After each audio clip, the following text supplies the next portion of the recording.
ਸਤਿ ਸ਼੍ਰੀ ਅਕਾਲ ਜੀ। ਦਾ ਖਾਲਸ ਟੀਵੀ ਦੇਖ ਰਹੇ ਸਾਰੇ ਦਰਸ਼ਕਾਂ ਦਾ ਬਹੁਤ-ਬਹੁਤ ਸਵਾਗਤ ਹੈ। ਐਮਰਜੈਂਸੀ ਬੁਲੇਟਿਨ ਦੇ ਨਾਲ ਮੈਂ ਹਰਸ਼ਰਨ ਕੌਰ। ਅੱਜ ਦੇ ਬੁਲੇਟਿਨ ਦੇ ਵਿੱਚ ਅਸੀਂ ਤੁਹਾਨੂੰ ਦੱਸਾਂਗੇ ਪੰਜਾਬ, ਭਾਰਤ ਅਤੇ ਦੁਨੀਆ ਭਰ ਦੀਆਂ ਸਾਰੀਆਂ ਤਾਜ਼ਾ, ਨਵੀਆਂ ਤੇ ਅਹਿਮ ਖਬਰਾਂ। शुरुआत करांगे पंजाब दीआं खास खबरां दे नाल। पंजाब दे मुख मंत्री भगवंत मान ने चंडीगढ़ प्रशासन दे मुलाजमां दे उत्ते केंद्री नियम लागू करन दे मोदी सरकार दे फैसले दी आलोचना कीती है। भगवंत सिंह मान ने ट्वीट करके कहा कि केंद्र सरकार पड़ावार साजिश दे अधीन होरनां सूबियां ते सेवावां दे अधिकारियां ते अमले नूं चंडीगढ़ प्रशासन ते थोप रही है, जिहड़ा कि पंजाब पुनर्गठन एक्ट 1966 दे असल आसे दी खिलाफ वर्जी है। पंजाब चंडीगढ़ उत्ते अपने जायज़ हक दी लड़ाई नूं मजबूती दे नाल लड़दा रहेगा। इसे मसले नूं लैके आम आदमी पार्टी दे वल्लों वित्त मंत्री हरपाल सिंह चीमा दे राही वड्डा ऐलान कीता है। तिखा प्रतिक्रम दिंदियां हरपाल सिंह चीमा ने संसद तो लैके गलियां तक संघर्ष छेड़न दी केंद्र सरकार नूं धमकी दित्ती है। चाहे कांग्रेस पार्टी दी सरकार होवे, सारियां ने हौली अधिकार जिहड़ा हैगा पंजाब दा चंडीगढ़ ते नूं छड्डदे रहे। हरेक खेतर दे विच, BVM दे खेतर दे विच, पंजाब यूनीवर्सिटी दे खेतर दे विच और हुण चंडीगढ़ के इंपलाइज के खेतर दे विच, बल्कि इस फैसले दे नाल चंडीगढ़ के मुलाजमां दी तनख्वाह घटूगी।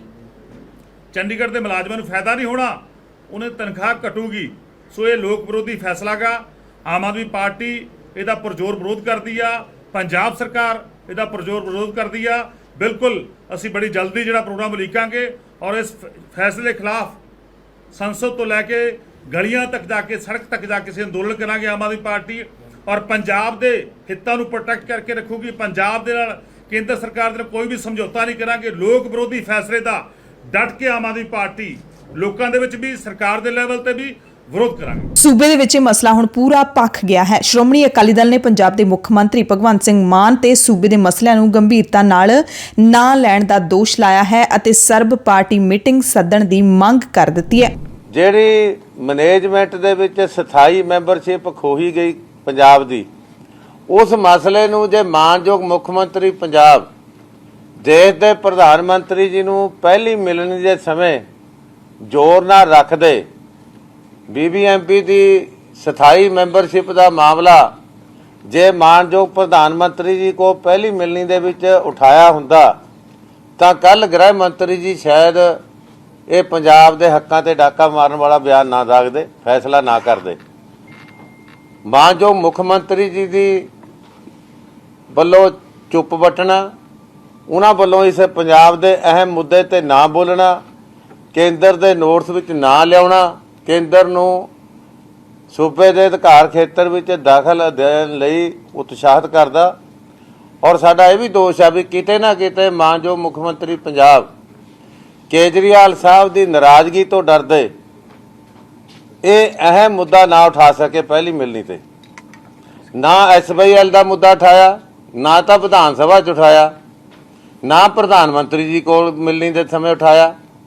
जदों के गवांढी सूबे के मुख मंत्री ने एक वंगार दी, उस वंगार के बावजूद भी हरियाणा पंजाब के मुख मंत्री ने कोई शब्द ना बोलिया, ना नोटिस लिया, ना विधान सभा च लिया, ना प्रधानमंत्री जी को लिया। ਇਹ ਬੜੀ ਬਦਕਿਸਮਤੀ ਦੀ ਗੱਲ ਆ। ਉਧਰ ਸੂਬੇ ਦੇ ਮੁੱਖ ਮੰਤਰੀ ਭਗਵੰਤ ਸਿੰਘ ਮਾਨ ਨੇ ਸੋਮਵਾਰ ਨੂੰ ਫਿਰ ਪੰਜਾਬੀਆਂ ਦੇ ਲਈ ਇੱਕ ਵੱਡਾ ਐਲਾਨ ਕਰਦਿਆਂ ਘਰ-ਘਰ ਦੇ ਵਿੱਚ ਰਾਸ਼ਨ ਪਹੁੰਚਾਉਣ ਦਾ ਐਲਾਨ ਕੀਤਾ ਹੈ ਤੇ ਉਹ ਰਾਸ਼ਨ ਪਹੁੰਚੇਗਾ ਘਰ-ਘਰ ਦੇ ਵਿੱਚ, ਜਿਹੜਾ ਡਿਪੂਆਂ ਰਾਹੀਂ ਮਿਲਦਾ ਹੈ ਲੋੜਵੰਦ ਲੋਕਾਂ ਨੂੰ। ਮਾਨ ਨੇ ਦਾਅਵਾ ਕੀਤਾ ਕਿ ਹੁਣ ਲੋਕਾਂ ਦੇ ਘਰਾਂ ਵਿੱਚ ਸਾਫ਼ ਸੁਥਰਾ ਤੇ ਵਧੀਆ ਰਾਸ਼ਨ ਪਹੁੰਚਾਇਆ ਜਾਵੇਗਾ।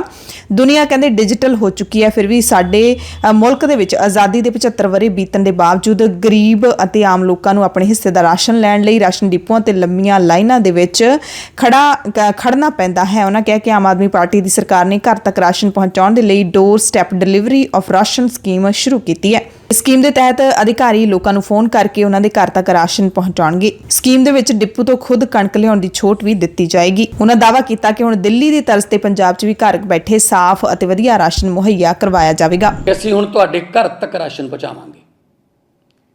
Door step delivery of ration, यानी कि घर तक राशन पहुँचाने की स्कीम शुरू करन जा रहे हैं। वधिया साफ बोरियां च साफ खाण योग आटा ਜਾਂ कणक ਜਾਂ दाल ਉਹ ਤੁਹਾਡੇ ਘਰੇ पहुँच जूगी और ਤੁਹਾਨੂੰ ਦਿਹਾੜੀ ਛੱਡਣ ਦੀ ਲੋੜ नहीं पैनी, ਤੁਹਾਨੂੰ ਕਿਸੇ ਲਾਈਨ 'ਚ ਲੱਗਣ ਦੀ ਲੋੜ नहीं पैनी। हाँ, ਸਾਡੇ ਅਫਸਰ ਇਹ ਵੀ ਪੁੱਛਣਗੇ ਤੁਹਾਨੂੰ ਫੋਨ ਕਰਕੇ ਕਿ ਤੁਸੀਂ ਘਰ ਆਓ, ਕਿੰਨੇ ਵਜੇ ਘਰ ਆਓ, ਤਾਂ ਤੁਹਾਨੂੰ ਉਨੇ ਵਜੇ ਤੁਹਾਡੇ ਹਿੱਸੇ ਦਾ ਬਣਦਾ ਰਾਸ਼ਨ ਮਿਲ ਜੂਗਾ। ਔਰ ਇਹ ਜਿਹੜੀ ਸਕੀਮ ਹੈ ਇਹ ਬਿਲਕੁਲ ਆਪਸ਼ਨਲ ਹੈ, ਯਾਨੀ ਕਿ ਤੁਸੀਂ ਚੁਣ ਸਕਦੇ ਹੋ।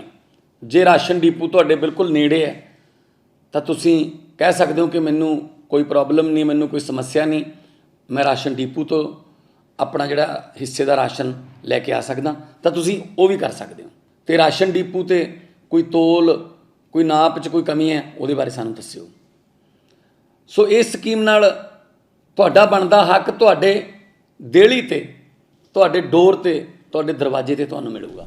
ਤੇ ਪੰਜਾਬ ਦੇ ਵਿੱਚ ਜਿਹੜਾ ਇਸ ਸਕੀਮ ਦਾ ਐਲਾਨ ਕੀਤਾ ਗਿਆ ਹੈ ਮੁੱਖ ਮੰਤਰੀ ਭਗਵੰਤ ਸਿੰਘ ਮਾਨ ਦੇ ਵੱਲੋਂ, ਉਸ ਤੇ ਦਿੱਲੀ ਦੇ ਮੁੱਖ ਮੰਤਰੀ ਅਰਵਿੰਦ ਕੇਜਰੀਵਾਲ ਵੀ ਬਾਗੋ ਬਾਗ ਨਜ਼ਰ ਆਏ। ਕੇਜਰੀਵਾਲ ਨੇ ਦਿੱਲੀ ਦੇ ਵਿੱਚ ਇਸ ਸਕੀਮ ਦੇ ਬਾਰੇ ਕੁਝ ਜਾਣਕਾਰੀਆਂ ਵੀ ਦਿੱਤੀਆਂ। हम लोग इस योजना को, door step delivery of ration की योजना को लागू करने के लिए बहुत संघर्ष कर रहे हैं। सब कुछ हो चुका था, हमने सारा काम कर लिया था। केंद्र की भाजपा सरकार ने इसको रोक दिया, इसे करने नहीं दिया। इसका आइडिया आ चुका है, इसका समय आ चुका है, तो ये तो लागू होगा। दिल्ली में नहीं लागू करने दिया, कोई बात नहीं, पंजाब में लागू करेंगे। पंजाब में लागू होगा, सारा देश देखेगा, सारे देश के लोग इसकी मांग करेंगे, पूरे देश में लागू होगा। जैसे आज मोहल्ला क्लिनिक दिल्ली में बने, पूरे देश में बन रहे हैं। दिल्ली के अंदर जो जो चीज़ें लागू कर रहे हैं, पूरे देश में लागू होती जा रही हैं। पिछले कुछ वर्षों में आप लोगों ने सबने देखा कि किस तरह से दिल्ली के लोगों के कामों को रोका गया, किस तरह से हम मोहल्ला क्लिनिक बनाना चाहते थे, मोहल्ला क्लिनिक को 2 साल तक रोक दिया, लेकिन फिर बनाए हम लोगों ने।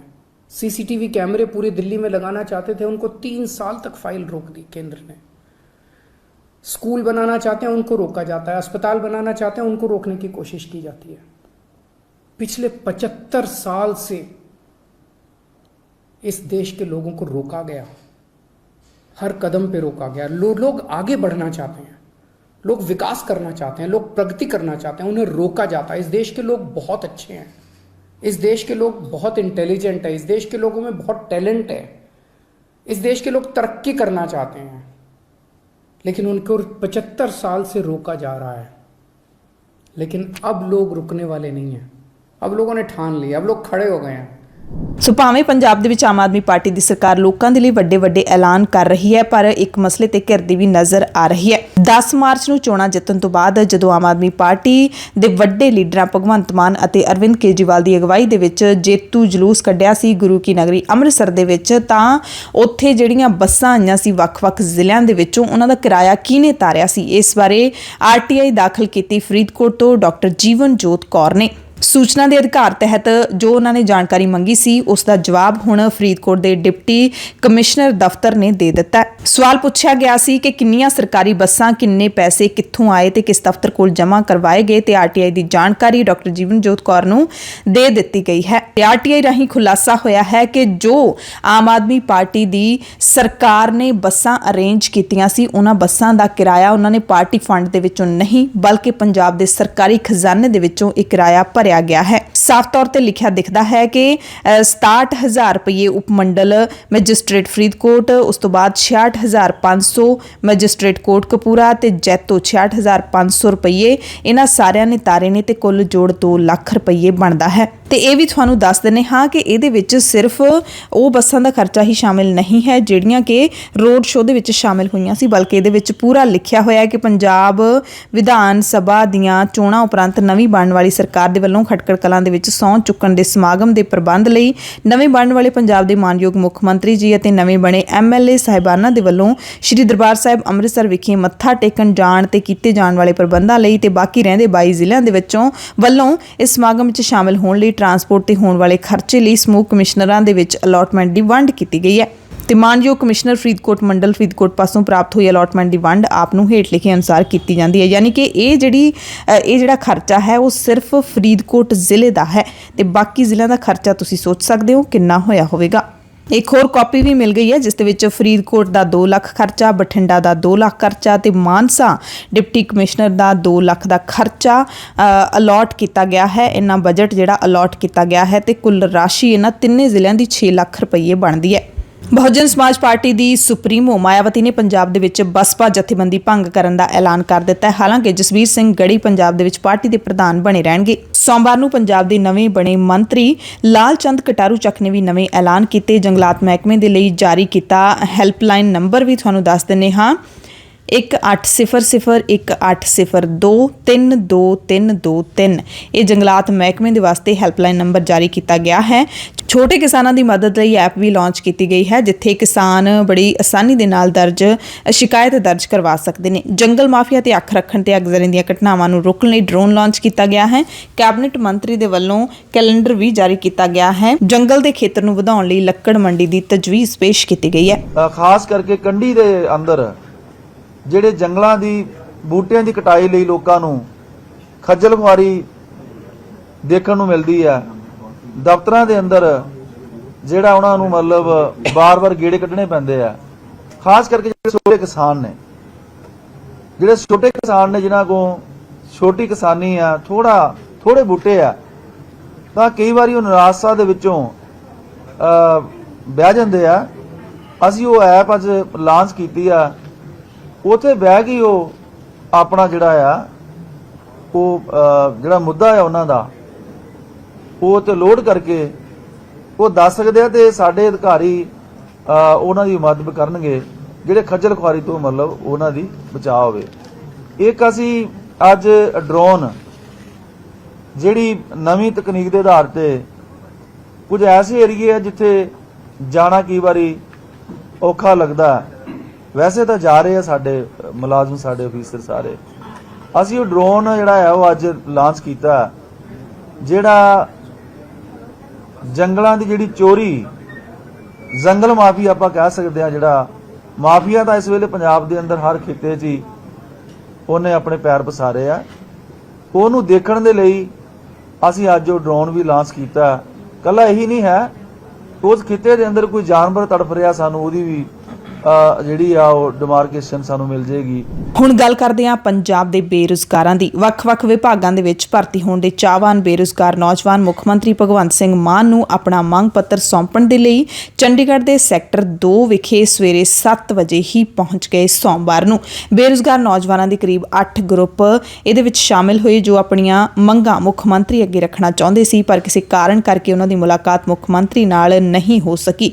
ਪਰ ਮੁੱਖ ਮੰਤਰੀ ਦੇ OSD ਨੇ ਕਾਫੀ ਲੰਬੀ ਉਡੀਕ ਤੋਂ ਬਾਅਦ ਉਹਨਾਂ ਨੂੰ ਤਸੱਲੀ ਦਿੱਤੀ ਕਿ ਛੇਤੀ ਹੀ ਉਹਨਾਂ ਦੀ ਮੁਲਾਕਾਤ CM ਭਗਵੰਤ ਮਾਨ ਨਾਲ ਕਰਵਾਈ ਜਾਵੇਗੀ। ਸਾਰੇ ਬੇਰੁਜ਼ਗਾਰ ਪੰਜਾਬ ਦੇ ਵੱਖ-ਵੱਖ ਜ਼ਿਲ੍ਹਿਆਂ ਤੋਂ, ਵੱਖ-ਵੱਖ ਇਲਾਕਿਆਂ ਤੋਂ ਪਹੁੰਚੇ ਹੋਏ ਸੀ। ਦ ਖਾਲਸ TV ਦੀ ਟੀਮ ਦੇ ਨਾਲ ਇਹਨਾਂ ਬੇਰੁਜ਼ਗਾਰ ਨੌਜਵਾਨਾਂ ਨੇ ਖਾਸ ਗੱਲਬਾਤ ਕੀਤੀ ਹੈ। ਇਹ ਟੈਟ ਪਾਸ ਸਾਡੀ ਜਥੇਬੰਦੀ ਹੈ ਜੀ, ਔਰ ਅੱਜ ਸਾਡੀ ਮੀਟਿੰਗ OSD CM ਸੁਖਵੀਰ ਜੀ ਨਾਲ ਹੋਈ ਆ, ਔਰ ਜਿਹਦੇ ਵਿੱਚ ਜਿਵੇਂ ਅਸੀਂ ਪੋਜ਼ਿਟਿਵ ਗਏ ਸੀ, ਪੋਜ਼ਿਟਿਵ ਹੀ ਵਾਪਿਸ ਆਏ ਆ।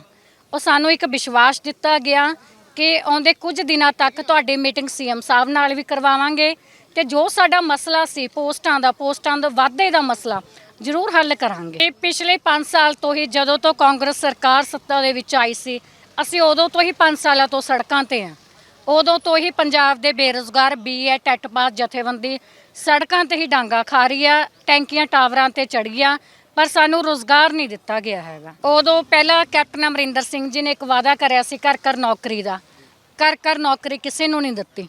ਜੋ ਐਲੀਜੀਬਲ ਸੀ ਉਹਨਾਂ ਨੂੰ ਵੀ ਨਹੀਂ ਦਿੱਤੀ। ਉਸ ਤੋਂ ਬਾਅਦ ਚੰਨੀ ਸਰਕਾਰ ਆਈ, ਉਹਨਾਂ ਨੇ ਵੀ ਇੱਕ ਵਾਅਦਾ ਕਰਿਆ, ਚੰਨੀ ਸਾਹਿਬ ਨੇ 36,000 ਕੱਚੇ ਮੁਲਾਜ਼ਮਾਂ ਉਹਨਾਂ ਦੇ ਪੱਕੇ ਕਰਨ ਦੇ ਬੋਰਡ ਲਗਾਤੇ। ਸਿਰਫ ਬੋਰਡ ਲਗਾਏ ਨੇ ਪਰ ਕੋਈ ਵੀ ਪੱਕਾ ਨਹੀਂ ਹੋਇਆ। ਪੰਜਾਬ ਦੇ ਵਿੱਚ ਬੇਰੁਜ਼ਗਾਰੀ ਜਿਵੇਂ ਪਿਛਲੇ 5 ਸਾਲ ਤੋਂ ਖੜੀ ਹੈ, ਉੱਥੇ ਹੀ ਖੜੀ ਹੈ। ਪਿਛਲੀ ਸਰਕਾਰ ਨੇ, ਕਾਂਗਰਸ ਸਰਕਾਰ ਨੇ ਕਿਸੇ ਨੂੰ ਕੋਈ ਰੁਜ਼ਗਾਰ ਨਹੀਂ ਦਿੱਤਾ।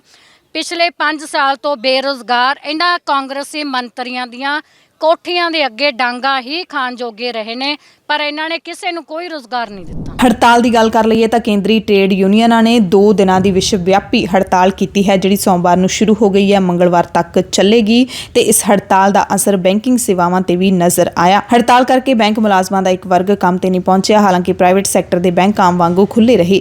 ਹੜਤਾਲ ਕਰਕੇ ਕਈ ਸਰਕਾਰੀ ਬੈਂਕਾਂ ਦੇ ਵਿੱਚ ਲੈਣ ਦੇਣ ਦਾ ਕੰਮ ਪ੍ਰਭਾਵਿਤ ਹੋਇਆ, ਚੈੱਕਾਂ ਦੀ ਕਲੀਅਰੈਂਸ ਰੁਕ ਗਈ। ਆਲ ਇੰਡੀਆ ਬੈਂਕ EMPLOYEES ਦੇ ਜਨਰਲ ਸਕੱਤਰ CH ਵੈਂਕਟਾਚਲਮ ਨੇ ਦੱਸਿਆ ਕਿ ਪੂਰਬੀ ਭਾਰਤ ਵਿੱਚ ਹੜਤਾਲ ਦਾ ਖਾਸਾ ਅਸਰ ਨਜ਼ਰ ਆਇਆ, ਜਿੱਥੇ ਸਰਕਾਰੀ ਬੈਂਕਾਂ ਦੀਆਂ ਕਈ ਸ਼ਾਖਾਵਾਂ ਬੰਦ ਰਹੀਆਂ ਤੇ ਕੇਂਦਰੀ ਬਜਟ ਦੇ ਵਿੱਚ 2 ਸਰਕਾਰੀ ਬੈਂਕਾਂ ਦੇ ਨਿੱਜੀਕਰਨ ਦੇ ਕੀਤੇ ਐਲਾਨ ਦਾ ਬੈਂਕ ਯੂਨੀਅਨਾਂ ਦੇ ਵੱਲੋਂ ਵਿਰੋਧ ਕੀਤਾ ਜਾ ਰਿਹਾ ਹੈ ਤੇ ਇਸ 2 ਰੋਜ਼ਾ ਹੜਤਾਲ ਦੇ ਵਿੱਚ ਕਿਸਾਨਾਂ ਦੀਆਂ ਜਥੇਬੰਦੀਆਂ ਵੀ ਸ਼ਾਮਿਲ ਹੋਈਆਂ ਨੇ। ਕਿਸਾਨ ਮਜ਼ਦੂਰ ਸੰਘਰਸ਼ ਕਮੇਟੀ ਵੀ ਸ਼ਾਮਿਲ ਹੋਈ ਹੈ ਤੇ ਪੰਜਾਬ ਦੀਆਂ ਵੀ ਹੋਰ ਜਥੇਬੰਦੀਆਂ ਇਸ ਹੜਤਾਲ ਦਾ ਸਮਰਥਨ ਕਰ ਰਹੀਆਂ ਨੇ। ਸ਼ਹੀਦ ਭਗਤ ਸਿੰਘ ਨਗਰ ਨਵਾਂ ਸ਼ਹਿਰ ਤੋਂ ਖਬਰ ਹੈ, ਜਿੱਥੇ ਇੱਕ ਨੌਜਵਾਨ ਦਾ ਗੋਲੀਆਂ ਮਾਰ ਕੇ ਸ਼ਰੇਆਮ ਕਤਲ ਕਰ ਦਿੱਤਾ ਗਿਆ। ਰਾਹੋਂ ਫਲੋਰ ਰੋਡ ਤੇ ਸੋਮਵਾਰ ਸਵੇਰੇ ਪਿੰਡ ਮਾਲਪੁਰ ਦੇ ਪੈਟਰੋਲ ਪੰਪ ਤੇ ਸਵਾਰੀ ਗੱਡੀ ਤੇ ਸਵਾਰ ਹੋ ਕੇ ਆਏ 4 ਤੋਂ 5 ਅਣਪਛਾਤੇ ਨੌਜਵਾਨਾਂ ਨੇ ਇਸ ਨੌਜਵਾਨ ਦਾ ਗੋਲੀਆਂ ਮਾਰ ਕੇ ਸ਼ਰੇਆਮ ਕਤਲ ਕਰ ਦਿੱਤਾ, ਜਿਸ ਦੀ ਪਛਾਣ ਮੱਖਣ ਕੰਗ ਵਾਸੀ ਪਿੰਡ ਕੰਗ ਵਜੋਂ ਹੋਈ ਹੈ।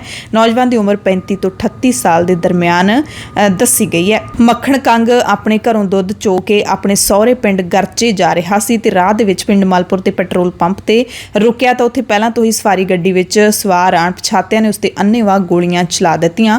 ਮੌਕੇ ਤੇ ਹੀ ਉਸ ਦੀ ਮੌਤ ਹੋ ਗਈ। ਇੱਕ ਗੋਲੀ ਮੱਖਣ ਕੰਗ ਦੇ ਮੂੰਹ ਤੇ ਵੀ ਚਲਾਈ ਗਈ। ਮੱਖਣ ਕੰਗ ਖਿਲਾਫ ਵੱਖ-ਵੱਖ ਥਾਣਿਆਂ ਵਿੱਚ 4 ਤੋਂ 5 ਕੇਸ ਵੀ ਦਰਜ ਦੱਸੇ ਗਏ ਨੇ। ਅੰਮ੍ਰਿਤਸਰ ਦੇ ਪਿੰਡ ਅਨਾਇਤਪੁਰਾ ਦੇ ਵਿੱਚ ਮਸਲੇ ਨੂੰ ਧਾਰਮਿਕ ਰੰਗਤ ਦੇਣ ਦੀ ਕੋਸ਼ਿਸ਼ ਕੀਤੀ ਜਾ ਰਹੀ ਹੈ।